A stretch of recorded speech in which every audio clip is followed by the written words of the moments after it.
गाव आणि पंचकृषीतून आलेले मतदार बंधू भगिनी, पत्रकार, तरुण मित्रांनो, भारताच्या सार्वत्रिक निवडणुका या होऊ घातलेल्या आहेत आणि सोलापूरच्या सार्वत्रिक निवडणुकीचं मतदान 7 मे रोजी आपण सारे करणार आहोत। भारत देशाच्या या निवडणुकीसाठी मतदान करताना विचारपूर्वक आपल्याला हे मतदान करायचं आहे। सोलापूर लोकसभा मतदारसंघामध्ये तुम्ही काय निर्णय करणार आहात याबद्दल आपण या सभेमध्ये चर्चा करीत आहोत। प्रणिती शिंदे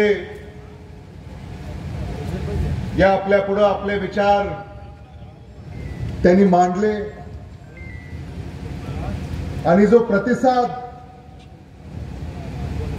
तुम्ही त्यांच्या विचारांना देत होता त्यावरून मला अशी खात्री आहे की सोलापूर लोकसभा निवडणुकीमध्ये प्रणिती शिंदे या विजयी झालेल्या आहेत।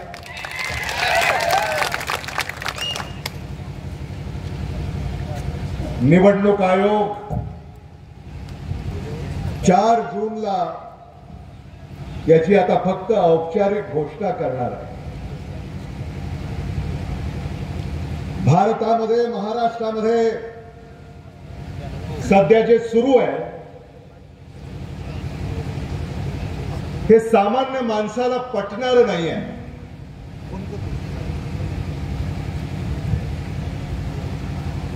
भारतामध्ये, महाराष्ट्रामध्ये सरकारची दहशत आहे, भीतीचं वातावरण आहे।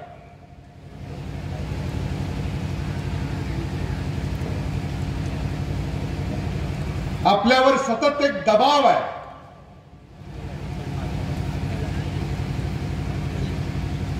आणि हे कुठेतरी बदललं पाहिजे। हा विचार सामान्य मतदार करतोय हे आपल्याला भेटल्यानंतर आमच्या लक्षात येतं।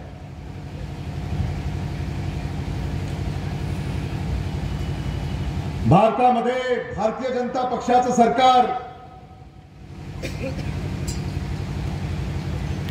गेलं दशक सत्तेवर आहे आणि या सरकारने सामान्य माणसाला दिलं काय? शेतीमालाला भाव दिला नाही, महागाई कमी केली नाही, सुशिक्षित बेकारांना नोकऱ्या दिल्या नाहीत, सोलापूरला एखादा उद्योग उभा केला नाही, शेतकऱ्याला पीक विमा वेळेवर मिळवून दिला नाही,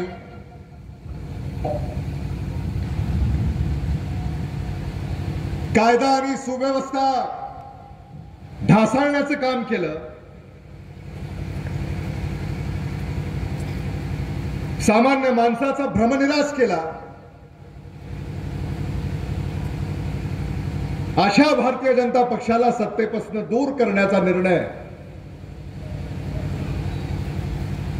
येणाऱ्या या निवडणुकीमध्ये आपल्याला घ्यावा लागेल हे विनम्रपणे मला आपल्यापुढे मांडावंसं वाटतं।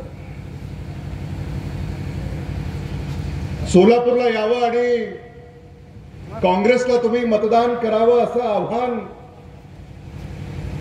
करण्याची सुद्धा खरं म्हणजे आवश्यकता नाही।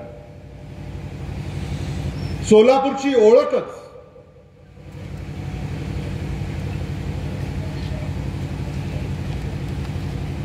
ही काँग्रेस पक्षाच्या अथक परिश्रमातून झालेली आहे। आदरणीय सुशील कुमार शिंदे साहेब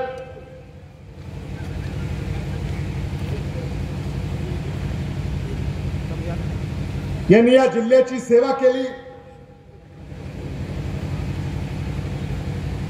या जिल्ह्याला महाराष्ट्राच्याच नव्हे तर भारताच्या नकाशावर आणण्याचं काम आदरणीय सुशीलकुमार शिंदे साहेबांनी केलं आणि त्यांच्याच काळात ज्या योजना आल्या त्याच आल्या, त्याच्यानंतर एखादी योजना आली असेल असं मला तरी वाटत नाही. येताना जी पाईपलाईन आम्ही पाहिली उजनी धरणावरनं सोलापूर शहरासाठी, ती पाईपलाईन सुद्धा आदरणीय सुशीलकुमार शिंदे साहेबांच्या प्रयत्नांमुळे झाली.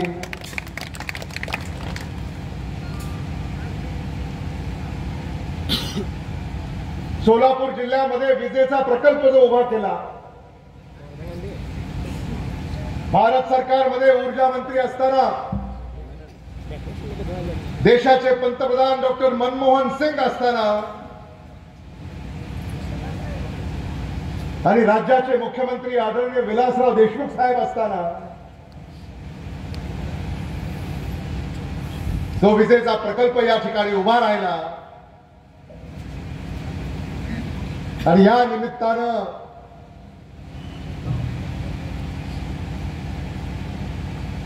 भारत सरकारचा एक उद्योग आपल्या जिल्ह्याला मिळाला, हे मला मुद्दामून या ठिकाणी सांगायचं. आदरणीय विलासराव देशमुख साहेबांचं आणि आदरणीय सुशीलकुमार शिंदे साहेबांचं एक आगळं वेगळं नातं होतं. मी आत्ताच कामठी इथे सभेला होतो आणि मी भाषण करत असताना आमच्या एका सहकार्याने अशीच हात दिली. मी जेव्हा आदरणीय विलासराव देशमुख साहेबांचं आणि आदरणीय सुशीलकुमार शिंदे साहेबांचं नाव घेतलं, दो हंसों का जोड़ा,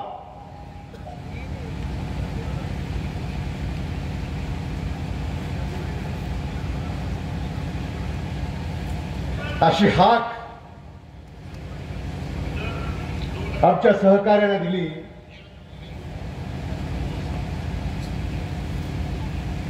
हे नातं शिंदे साहेबांचं आणि देशमुख साहेबांचं राहिलेलं आहे आणि तेच नातं जोपासण्यासाठी मी आज प्रणिती शिंदे यांच्या प्रचारासाठी खास करून तिथं उपस्थित राहिलेलो आहे. डी.वाय. पाटील साहेब, सुशीलकुमार शिंदे साहेब, विलासराव देशमुख साहेब, काँग्रेसचे दिग्गज नेते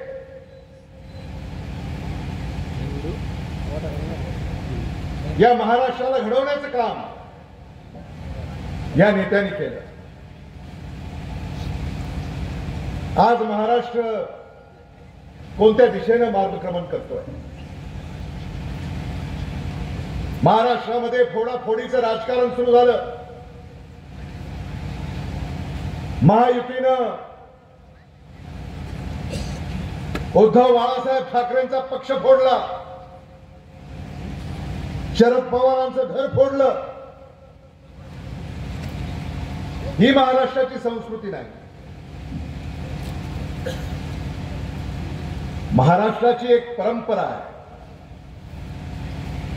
त्या परंपरेला साजेसं हे राजकारण नाही. आदरणीय विलासराव देशमुख साहेब या राज्याचे 8 वर्ष मुख्यमंत्री होते. त्याही वेळेला युती आणि आघाडी होती, पण फोडाफोडीचं राजकारण त्या काळामध्ये आदरणीय विलासराव देशमुख साहेबांनी केलं नाही. आदरणीय सुशीलकुमार शिंदे साहेबांनी केलं नाही. महाराष्ट्राची राजकीय परंपरा जपण्याचं काम हे काँग्रेसच्या नेतृत्वाने केलं. राजकारणामध्ये निवडणुकीमध्ये जे मतदार करतात त्या मतदाराचा आणि मतदारांचा कौल आपण मान्य केला पाहिजे, हे नेहमी काँग्रेसने पाळलं. पण आज काय होत आहे? कौल एकाला मत दुसऱ्याला, म्हणजे महाराष्ट्राच्या विधिमंडळामध्ये निवडून जायचं शरद पवारांच्या घड्याळावर आणि विधिमंडळामध्ये गेल्यानंतर म्हणायचं की अजित पवारांचं घड्याळ आहे.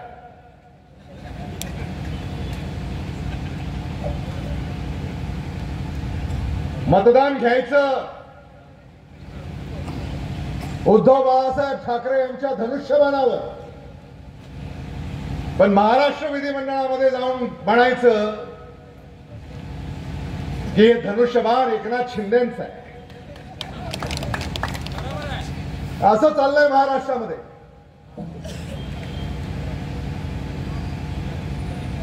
न्यायालयाने सुद्धा चिन्हाचा निर्णय लवकर द्यायला हवा होता. अजित पवारांचं घड्याळ हे चिन्ह न्याय प्रविष्ट आहे. एकनाथ शिंदेचं धनुष्यबाण हे चिन्ह न्याय प्रविष्ट आहे. या चिन्हांचं उद्या काय होईल हे सांगता येत नाही.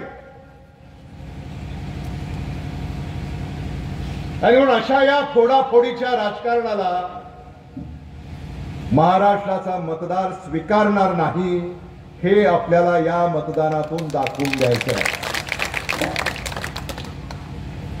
आणि हे करते कोण? कमळ.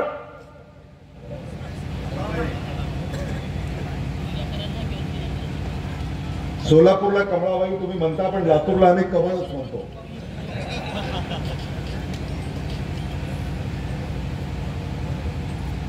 हे कमळ करतंय आणि म्हणून कमळाला आपण धडा शिकवला पाहिजे.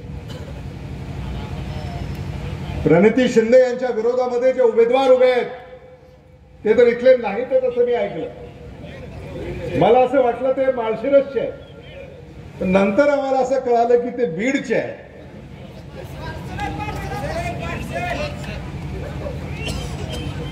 आणि म्हणून हे बीडचं पार्सल चुकून सोलापूरला आलेलं आहे. त्यामुळं हे बीडचं पार्सल जे चुकून सोलापूरला आलेलं आहे त्याला परत बीडला पाठवून द्या. ते आव्हान मी आपल्याला आज या निमित्तानं करू इच्छितो. काँग्रेस पक्षाच्या पाठीशी तुम्हाला खंबीरपणे उभं राहायचं आणि काँग्रेसचं एक गॅरंटी कार्ड प्रणिती शिंदे यांनी आपल्या हातामध्ये दिलेलं आहे. राहुल गांधी यांनी हे काँग्रेसचं गॅरंटी कार्ड आपल्यासाठी पाठवलंय. आणि हे काँग्रेसचं गॅरंटी कार्ड हे काही आश्वासन नाही, हे वचन आहे. कर्नाटकामध्ये, तेलंगणामध्ये या वचनाची पूर्तता झालेली आहे. भारतामध्ये जेव्हा इंडिया आघाडीचं सरकार 4 जूनला निवडून येईल तेव्हा सोलापूर मधून हे गॅरंटी कार्ड घेऊन आपल्या लाडक्या खासदार प्रणिती शिंदे या दिल्लीला गेल्या पाहिजेत, तर याची अंमलबजावणी सुरू झाली पाहिजे. मी प्रणिती शिंदेचं भाषण ऐकलं. त्यांच्यामध्ये मला एक तळमळ दिसते, एक पोटतिडीक दिसते. माझ्या सहकार्याने मला सांगितलं की या सोलापूर लोकसभा मतदारसंघामध्ये 450 गाव आहेत आणि सोलापूर शहर, आणि 450 गावांना काँग्रेसच्या उमेदवाराच्या प्रणिती शिंदे यांच्या भेटी या पूर्ण झालेल्या आहेत. प्रचारामध्ये त्यांनी आघाडी घेतलेली आहे. आणि आता आम्ही लातूरमध्ये जेव्हा राजकीय चर्चा आमच्या लातूरला होते तेव्हा आमच्या कानावर जे येतं ते मी तुम्हाला सांगतो. आता ते खरं आहे का खोटं आहे तुम्ही मला सांगा. की सोलापूरमध्ये प्रणिती शिंदे 2.5 लाखाच्या फरकानं निवडून येणार.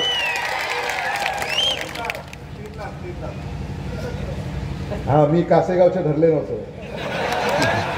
त्यामुळं 3 लाखाच्या फरकानं प्रणिती शिंदे यांना आपल्याला निवडून द्यायचं आहे. मी सतेज पाटलाला सांगत होतो की प्रणिती शिंदे आणि आम्ही एकदाच विधानसभेमध्ये गेलो.